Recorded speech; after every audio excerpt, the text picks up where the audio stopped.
Assalamualaikum warahmatullahi wabarakatuh. Waalaikumsalam warahmatullahi wabarakatuh. Ila hadratin nabiyil mustafa sayyidina Muhammadin sallallahu alaihi wasallam khususan syekhina al-mukarram wa muallifi hadzal kitab wa syarihihi radhiyallahu anhum syai'ul lillahi lahumul fatihah. A'udzu billahi minasyaitonir rajim. Bismillahirrahmanirrahim. Alhamdulillahirabbil alamin arrahmanir rahim maliki yaumiddin. Iyyaka na'budu wa iyyaka nasta'in shiratal ladzina an'amta 'alaihim ghairil maghdubi 'alaihim waladdallin. Bismillahirrahmanirrahim. Alhamdulillahi rabbil alamin. Wassalatu wassalamu ala sayyidina Muhammadin wa ala alihi wa sahbihi ajma'in, amma ba'du. Hadaratil mukarramin wal mukarramat, para asatidzah, para guru, para sesepuh serta jamaah ukhuwah Islamiyah yang dimuliakan Allah, bil khusus guru kita Bapak Kiai Haji Muhammad Misjan, Bapak Kiai Haji Ahmad Habibi, Bapak Ustadz Haji Basrain, Bapak Ustadz Haji Muhammad Tahir, Bapak Ustadz Haji Pepen Effendi, juga pengurus Masjid Babut Taqwa, Bapak Ustadz Subandi, dan yang lain-lain. Moga-moga yang hadir semua dicatat dalam deretan umatnya Rasulullah sallallahu alaihi wasallam fid dunya wal akhirah. Alhamdulillah, pada pagi hari yang mubarakah ini kita kembali bisa hadir dalam keadaan sehat walafiat. Semoga kita diberi panjang umur, ditambahkan barokahnya dan istiqamahnya oleh Allah. Kita lanjutkan para jamaah ngaji kitab Fathul Mu'in halaman 115 ya. Bismillahirrahmanirrahim. Wali jadidatin nakahaha, dan bagi istri yang baru dinikahi. Wa fi ismatihi zaujatun fa aktsaru, sedangkan si suami itu sudah punya satu istri atau lebih. Sebelumnya sudah punya istri satu atau lebih, lalu menikahi istri baru.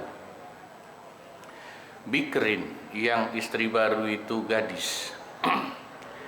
Sab'un minal ayyami yuqimuha indaha, maka wajib bagi si suami untuk diam bersama istri yang baru itu selama 7 hari 7 malam mutawaliyatan, secara berurutan, seminggu ya, wujuban, secara wajib hukumnya. Ya, jadi malam pengantennya 7 hari 7 malam. Ya, ada orang udah punya istri terus nikah lagi dengan istri baru yang gadis. Nah, maka wajib bagi suami itu 7 hari 7 malam bersama istri baru yang gadis. Ya. Wali jadidatin sayyibin salasun, adapun bagi istri yang baru dinikahi tapi janda, istri barunya itu kasusnya sama ya, udah punya istri lama, nikah lagi dengan istri baru tapi janda, maka wajibnya 3 hari 3 malam. Wilaan juga berurut atau berturut-turut. Bila qada'in, nah, kalau 3 hari 3 malam pengantennya itu bersama istri baru yang janda, maka tidak ada kewajiban mengqadha jatah istri lama, itu maksudnya. Jadi yang dikodok itu ternyata tidak hanya sholat dan puasa, Pak. Jatah istri lama itu ya kadang-kadang bisa dikodok.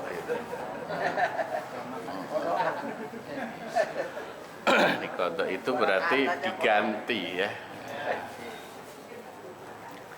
Nah, itu tidak perlu dikodok kalau tadi istri baru yang janda itu dia pengantenannya cuma 3 hari 3 malam. Walau amatan fiha, meskipun istri baru itu statusnya adalah amah atau budak perempuan. Liqaulihi sallallahu alaihi wasallam, sebagaimana sabda Nabi Muhammad sallallahu alaihi wasallam dalam hadis yang menjadi dalil bab ini. Kata Nabi, sab'un lil bikri wa thalathun lithayyibi. 7 hari 7 malam buat istri baru yang masih gadis, dan 3 hari 3 malam buat istri baru yang janda. Wa yusannu, dan disunnahkan. Boleh maksudnya. Itu kan tadi aturan bakunya begitu. Takhyiru thayyibi baina salasin bila qada'in wa sab'in bi qada'in lil ittiba. Memberi pilihan, opsi untuk istri baru yang sudah janda, mau 3 hari atau 7 hari. Ya. Kalau 3 hari maka nggak perlu mengkodok jatah istri lama. Tapi kalau dikasihnya 7 hari, malam pengantennya itu namanya Lailatuz Zafaf atau Ayyamuz Zafaf, itu 7 hari, maka ada kewajiban mengkodok jatah istri lama yang keambil.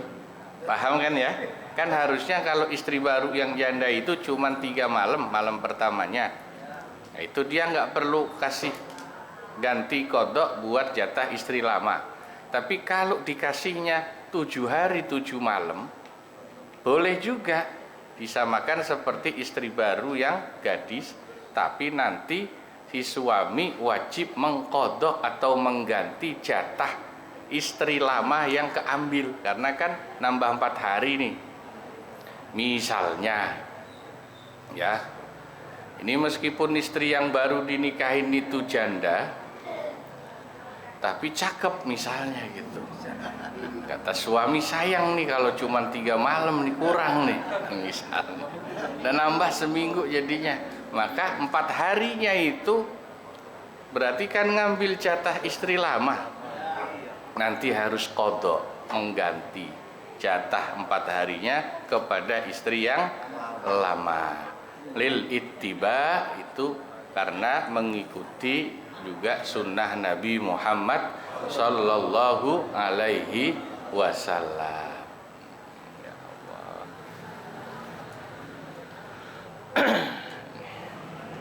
Ini ngaji bab beginian tapi nggak pernah ada yang praktek, ini gimana? Ngaji doang, ilmu makan padahal kudu diamalin. Jangan cuma teori doang atuh. Ya.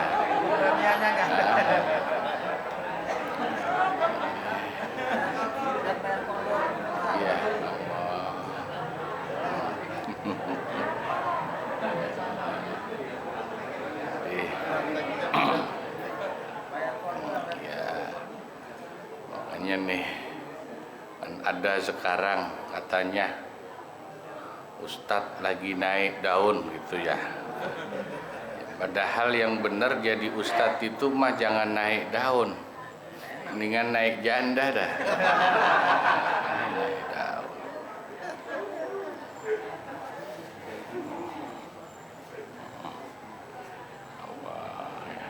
Tanbihun, ada peringatan.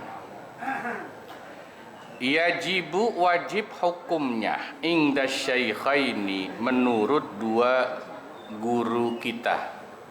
Dalam mazhab Syafi'i kalau disebut syaikhain, 2 guru, itu maka yang dimaksud adalah Imam An-Nawawi dan Imam Ar-Rafi'i ya. Sebagaimana kalau kita ngaji hadis disebut asy-syaikhan, 2 guru, itu berarti Imam Bukhari dan Imam Muslim. Kalau hadis rawahu syaikhan, diriwayatkan 2 orang syaikh itu berarti Imam Bukhari dan Muslim kalau hadis. Kalau fikih mazhab Syafi'i disebut asy-syaikhan, 2 guru itu Imam An-Nawawi dan Ar-Rafi'i. Imam An-Nawawi Damaskus ya, yang mengarang kitab Arba'in Nawawi itu. Wa in talal Adzra'i, meskipun Imam Al-Adzra'i Kazarkashi, sebagaimana juga Imam Az-Zarkashi memanjangkan pembahasan fi raddihi, dalam menolak pendapat syaikhan, 2 guru tadi ya. Meskipun ada yang membantah pendapat ini, yaitu Al-Adzra'i dan Az-Zarkashi. Nah, tapi kalau menurut asy-syaikhain, apa yang wajib? Ayatakhallafa layaliya muddatiz zafafi, atau muddatiz zifafi juga boleh. Hendaknya si suami yang menikahi istri baru itu, ini sampean kaget kalau dengar ini, dia datangnya terlambat selama malam pengantin itu ya, berarti kalau yang istri gadis 7 hari 7 malam, kalau istri janda 3 hari. Terlambat untuk apa? An-nahwil khuruji lil jamaah, terlambat berangkat sholat jamaahnya, itu wajib berangkatnya telat. Loh, aneh kan ya? Wong harusnya berangkat sholat jamaah ke masjid kan buru-buru. Ini karena alasan menikahi istri baru, maka menurut An-Nawawi dan Ar-Rafi'i, si suami kalau ke masjid harus telat malah. Wa tasyi'il janazah, dan misalnya untuk datang takziah orang meninggal pun harus telat.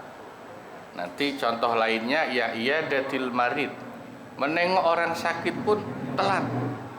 Jadi yang lain udah pada datang nengok orang sakit, kalau entah dia pengantin baru, dia harus belakangan. Yang lain udah datang nyelawat orang meninggal, karena dia pengantin baru, si suami ini harus belakangan. Ya, telat datangnya. Ya. Ini mas sebetulnya kalau jamaah ukhuwah nggak usah diajarin, Pak. Yang ada jamaah ukhuwah Islamiyah kalau pengantin baru malah nggak ke masjid sama sekali. Alasannya pengantin baru. Tapi layali saja ini, di malam harinya saja maksudnya. Jadi kalau siangnya sih tetap normal. Ke masjid ya ke masjid, nengok orang sakit ya nengok orang sakit, nyelawat orang meninggal ya nyelawat orang meninggal. Ini hanya berlaku di malam hari. Berarti kalau sholat malam hari itu maghrib dan isya. Tapi kayaknya nggak ada sih pengantin baru maghrib sama isya keluar ke masjid itu, ya jarang, bukan nggak ada, kecuali santri beneran ya tetap ke masjid ya. Kalau potongan-potongan orang ukhuwah mah ya maghrib isya ya udah di kamar aja. Ya. Kenapa? Ini kalau ditanya kenapa alasannya? Bukankah jamaah ke masjid ibadah, nengok orang sakit ibadah, nyelawat orang meninggal ibadah, dan semuanya itu ada yang sunnah ada yang wajib. Kenapa kok sampai dikalahkan di malam harinya? Karena dia masih malam pengantin. Karena kata ulama, menemani istri baru di malam pengantin hukumnya wajib soalnya. Jadi sama-sama wajib, maka yang lebih wajib didahulukan. Ya, yuqaddamul aujabu 'alal wajib. Didahulukan mana yang lebih wajib dari kewajiban yang lain. Itu alasannya ya. Ini bukan alasan malam pertama, bukan, tapi menemani istri di malam-malam pengantin itu memang wajib hukumnya. Yang kedua, wa ayyusawwiya, menurut syaikhain juga wajib bagi suami untuk menyamaratakan layaliyal qasmi bainahunna fil khuruji lidzalika aw adamihi, di malam-malam giliran terhadap istri-istrinya dalam masalah keluar untuk sholat jamaah atau keluar nengok orang sakit atau keluar nyelawat orang meninggal ataupun tidak keluar. Maksudnya begini, karena poligami nanti kan gilirannya harus adil, ya kan? Kalau sudah poligami itu gilirannya harus adil. Nah, di malam dia menggilir itu, kalau mau keluar sholat ke masjid atau keluar nengok orang sakit dan lain-lain, ibadah sosial itu, maka juga harus adil. Jangan di istri tua, giliran di istri tua aja misalnya, dia keluar mulu malamnya, alasannya nengokin orang sakit, ngelawat orang meninggal, ada pengajian di masjid. Tapi giliran di istri muda nggak keluar-keluar. Bang, nggak ke masjid, ada pengajian, enggak ah. Bang, ada yang sakit, biarin aja dah, nggak ikut gua. Itu namanya nggak adil. Itu tidak boleh. Itu sampai tidak boleh hukumnya. Jadi kalau mau keluar atau tidak harus adil. Sama di istri tua ataupun istri muda. Kalau keluar ya nanti adil, sama-sama keluar pas malam gilirannya. Kalau nggak keluar ya sama-sama nggak keluar. Fayak samu, maka si suami menjadi berdosa bitakhsisi lailatin wahidatin bil khuruji lidzalika, sebab dia hanya mengkhususkan satu malam tertentu untuk keluar nengok orang sakit atau ngaji dan lain-lain, sementara malam giliran di istri yang lain dia nggak keluar ya. Jadi intinya adilnya itu sampai seperti itu, Pak. Inti adilnya itu sampai seperti itu. Urusan ibadah pun keluarnya dari rumah adil. Lah ini malah kadang-kadang giliran istri tua, mentang-mentang istri tua keluar mulu, padahal nggak ngaji. Ditanya dari mana, Bang? Main catur di perapatan. Ketimbang main catur di perapatan, giliran di istri muda nggak pernah keluar-keluar ya. Nah, ini tidak adil, tidak boleh ya. Jadi insya Allah ini ulama menjelaskannya sampai sedemikian detail ya. Ibadah itu ya juga harus adil melakukannya saat menggilir istri ya. Sama halnya ini kalau kita kiaskan ngaji. Ya misalnya ini kasusnya ngaji yang modelnya keliling kayak ukhuwah Islamiyah. Ini kan keliling giliran antar masjid. Maka harusnya ya jamaah kita semua adil. Jangan pilih-pilih masjid. Nah, kalau masjid tertentu datang, masjid yang lain kadang males. Alasannya ya sono jauh males, atau sono snacknya kurang misalnya, mohon maaf. Mana alasan konsumsi doang males, itu kan namanya nggak adil. Sama-sama ngaji, sama-sama ibadah. Jangan lihat tempatnya, hidangannya. Kalau ngaji niatnya ibadah ya adil ya didatangi semua, meskipun mungkin ya fasilitasnya tidak sama. Jadi hakikat ibadah itu diantaranya ditentukan dengan kita itu bisa adil. Nanti kalau dalil ini dijabarkan lebih luas ya, insya Allah faham. Ibadah itu tidak boleh pilih-pilih. Kalau seneng datang, nggak seneng nggak datang, ya. Kalau hujan dikit nggak datang, misalnya. Kalau nggak hujan datang. Kalau ada temennya berangkat, kalau nggak ada temennya nggak berangkat misalnya. Ini kan namanya ibadah pilih-pilih selera. Kalau masjid yang ditempatin misalnya dia senang sama pengurusnya, dia datang. Giliran masjid yang dia kurang senang sama pengurusnya, dia males datang. Ini kan namanya tidak adil sebetulnya. Nah, ibadah harus bisa menghilangkan yang seperti itu. Adil itu artinya dalam ibadah tidak mengikuti selera pribadi kita, tapi mengikuti perintah Allah. Enak nggak enak, kalau itu ibadah ya sama. Jangan ikut selera. Kalau ikut selera pribadi itu namanya mengikuti hawa nafsu gitu. Nah, ini sebetulnya bukan cuma buat jamaah, ya buat ustadz kita semua juga belajar ini. Ngaji kadang-kadang satu majelis taklim dengan majelis taklim yang lain kan beda-beda, Pak. Baik beda tempatnya, beda suguhannya, beda mohon maaf transportnya, karena mungkin kemampuan tiap majelis taklim beda. Jangan kemudian kalau majelis taklim yang enak, amplopnya gede, suguhannya banyak, semangat. Giliran majelis taklim yang kemampuan transportnya dikit, suguhannya kurang, enggak semangat, enggak datang. Nah, ini namanya pilih-pilih ya. Ya Allah ya.